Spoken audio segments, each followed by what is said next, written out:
Muito boa noite, que seja a paz de Jesus em nossos corações, que o amor, a luz e a justiça de Deus sejam nosso guia e nosso amparo em todos os momentos da nossa existência, agora e sempre, que assim seja.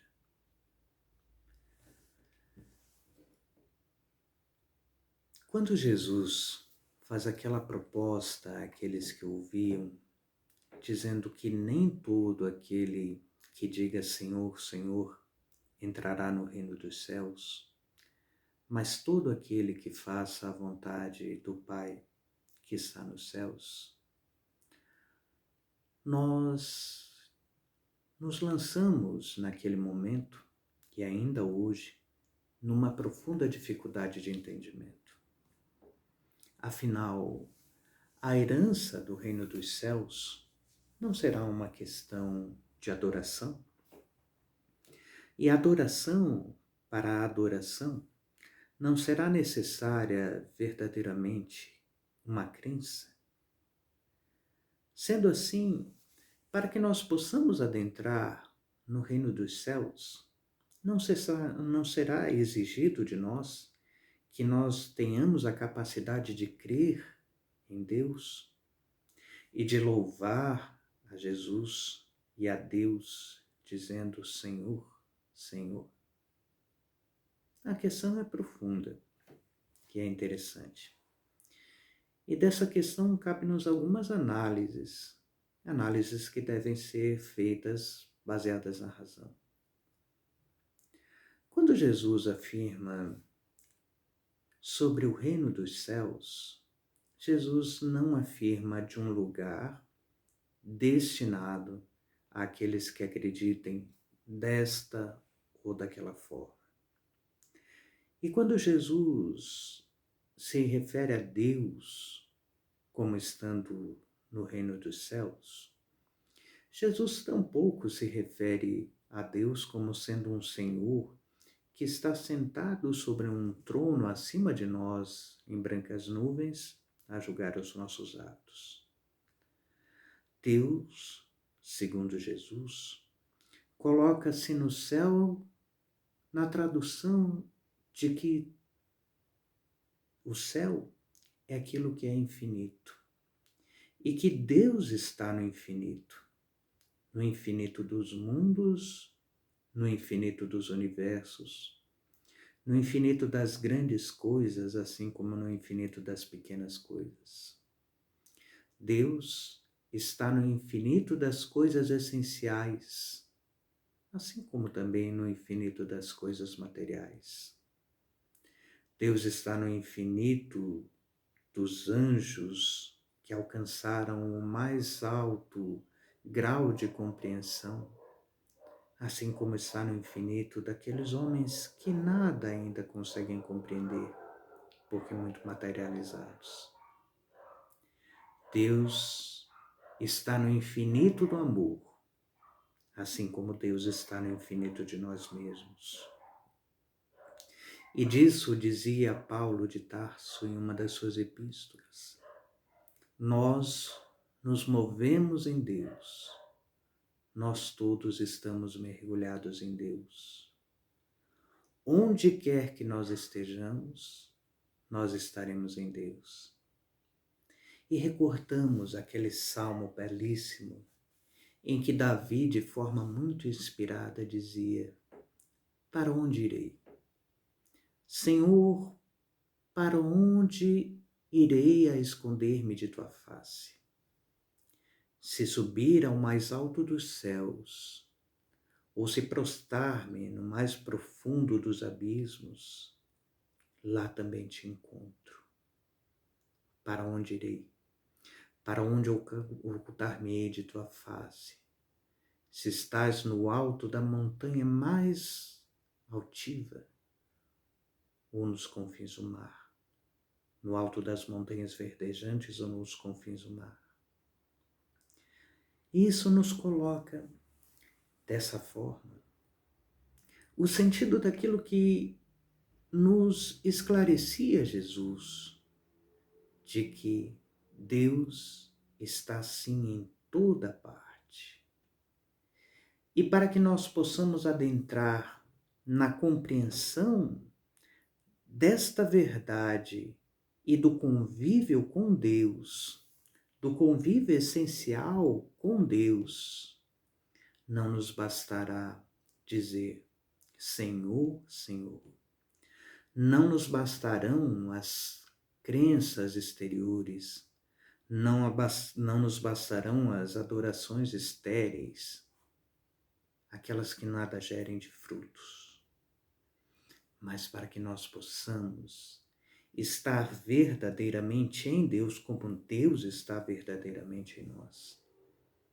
E nós recordamos nisso de uma história muito bela que nos foi contada pela espiritualidade, de que certo homem,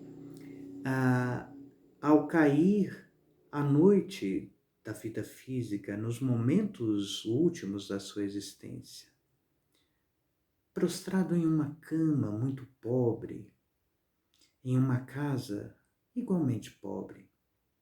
Era uma noite fria, na qual o vento penetrava pelas frestas daquela casa feita em tábuas muito pobres, com frestas muito espaçadas por onde o frio adentrava.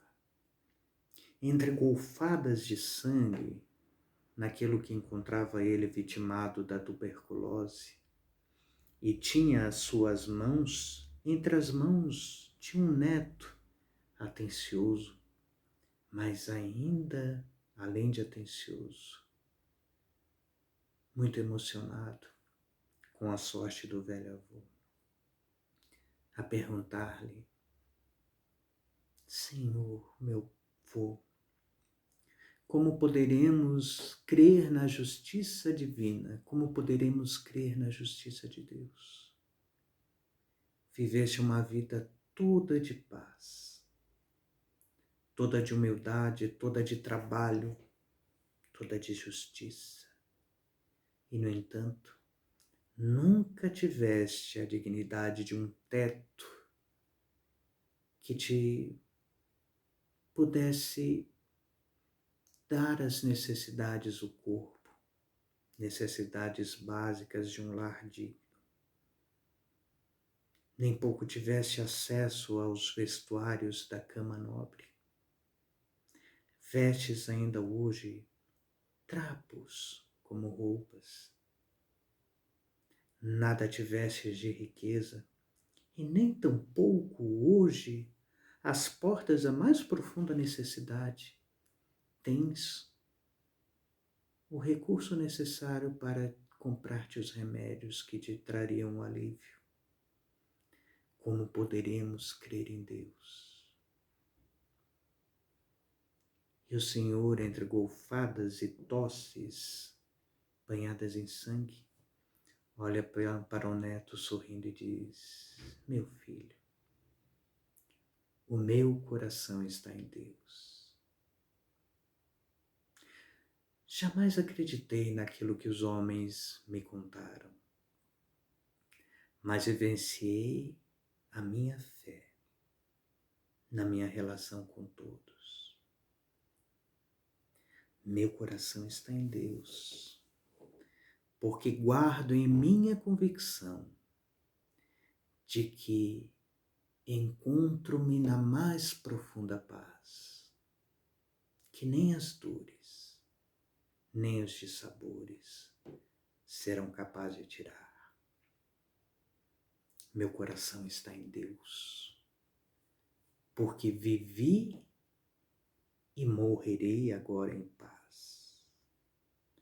Jamais compartilhei os tesouros da terra, mas vi muitos homens carregados de posses e de riquezas, a chorar nas praças, porque tudo tinham de material e, no entanto, nada tinham de si mesmos. Meu coração está em Deus, porque para Deus caminhei em todos os instantes, nas minhas mais singelas obras, nas minhas mais puras palavras, nos meus mais simples pensamentos. Meu coração está em Deus, porque em Deus construí em mim mesmo a minha casa. Jamais procurei Deus fora de mim, mas sempre o encontrei no íntimo de meu coração.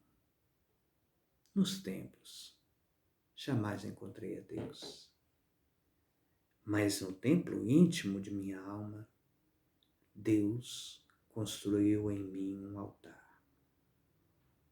Meu coração está em Deus.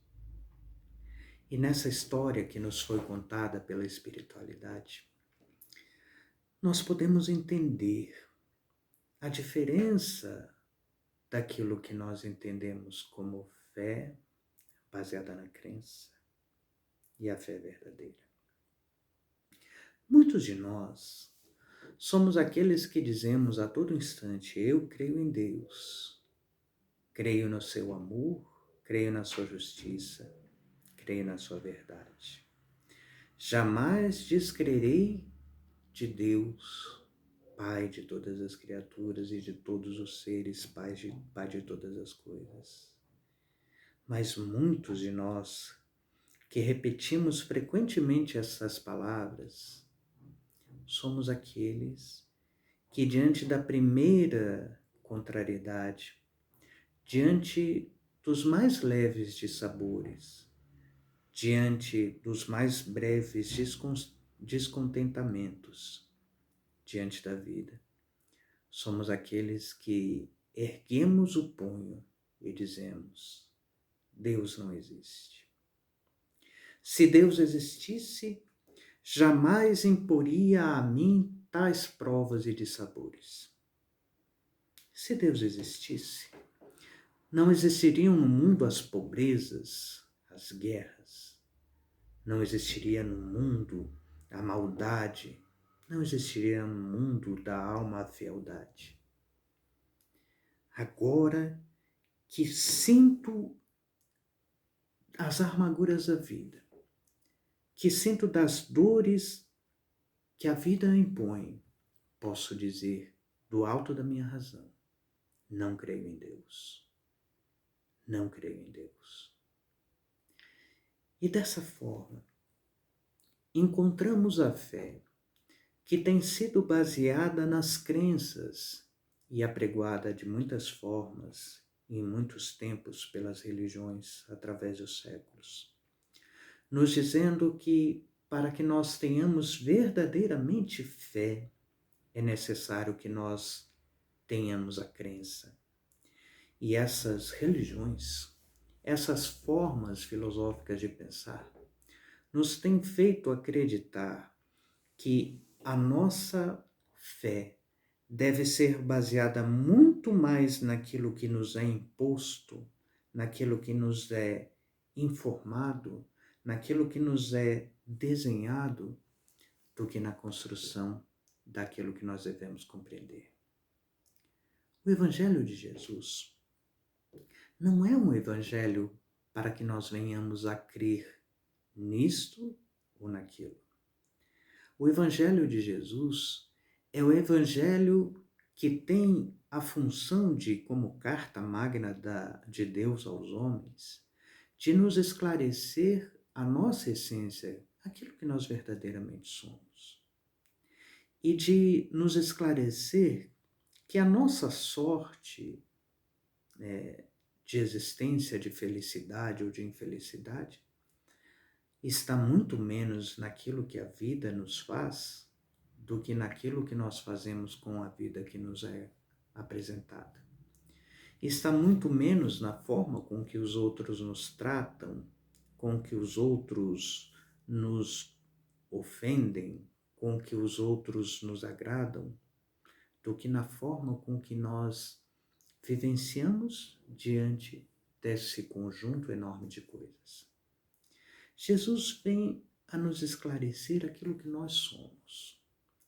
E nos esclarecendo, sobre aquilo que nós somos, e esclarecendo que a nossa essência, a nossa verdadeiramente essência, é toda divina, assim como Deus é toda a essência divina, que para nós está reservado um destino muito maior do que a aquisição de todas as coisas exteriores que possam vir após a vida física, mas que está reservado para nós a posse de tudo aquilo que nós venhamos a encontrar dentro de nós mesmos.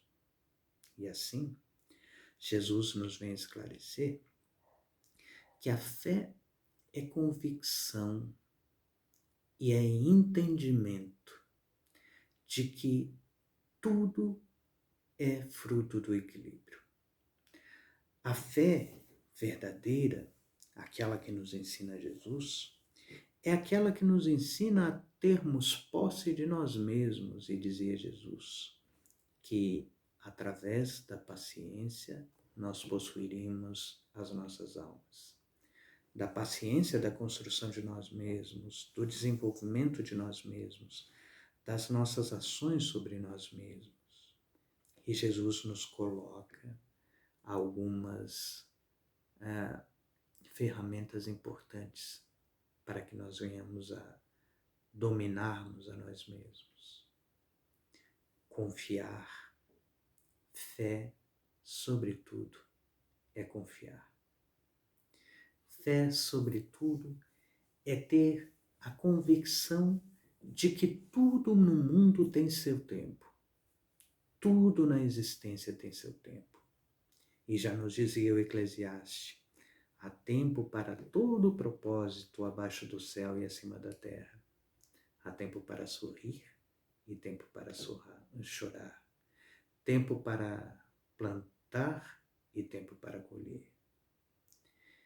E assim é verdadeiramente com a nossa existência. Há tempo para todas as coisas. Há tempo para as alegrias, mas as alegrias também têm seu tempo. Há tempo para as lágrimas, mas as lágrimas também têm o seu tempo. E recordamos daquele momento em que Chico Xavier, passando por um momento muito difícil da sua existência, vai pedir a Emmanuel que busque junto a Celina, serva de Maria, uma palavra que pudesse consolar o seu coração.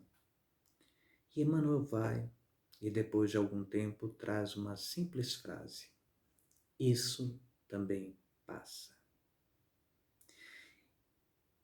E Chico conta que aquela frase reacendeu a confiança em seu coração e seu espírito.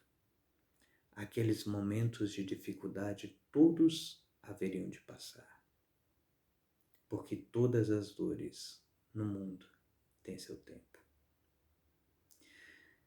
Mas quando estava Chico profundamente alegre, profundamente esfuziante na alegria de um determinado acontecimento, Emmanuel surge-lhe e diz novamente: isso também passa. Nos colocando assim, que o segredo da existência é o segredo do equilíbrio. Nem as lágrimas que machucam e que ferem, mas que também passam, nem as alegrias esfuziantes, que também passam.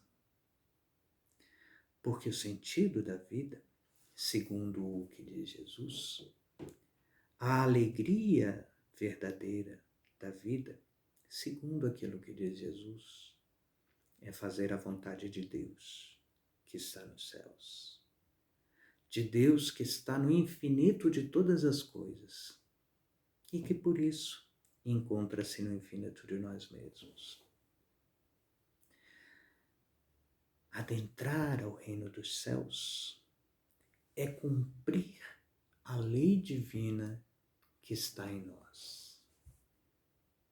E essa lei divina é aquela que nos diz que, como diz o nosso amigo Nereu, como repete constantemente o nosso amigo Nereu, nos diz que o bom é ser bom, que o bom é ser justo, que o bom é ser fraterno, que o bom é ser amoroso, que o bom é ser cuidadoso, que o bom é amar ao próximo como nós mesmos, que o bom é fazer ao outro tudo aquilo que nós gostaríamos que o outro nos fizesse, que o bom é entender que a lei divina que nos aconselha Jesus, que é a vontade de Deus, é amarmos a Deus sobre todas as coisas e ao próximo como nós mesmos. Mas essa lei nos diz que nós verdadeiramente só conseguimos amar a Deus e ao próximo e a nós mesmos vivenciando essa lei, não por uma questão de religião, não por uma questão de adoração, não por uma questão de colher no pós-vida, mas por uma questão de saber que onde quer que nós estejamos, é a nossa vida verdadeira aquele momento. E sejamos mergulhados na terra, mergulhados em dores ou em grandes favores à vida, aquele é nosso momento.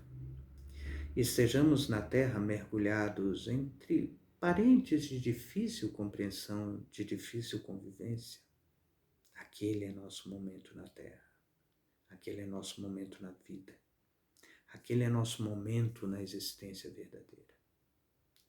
Que estejamos cobertos de rosas ou envolvidos em espinhos, aquele é nosso momento. E o nosso momento é o momento de orar a Deus.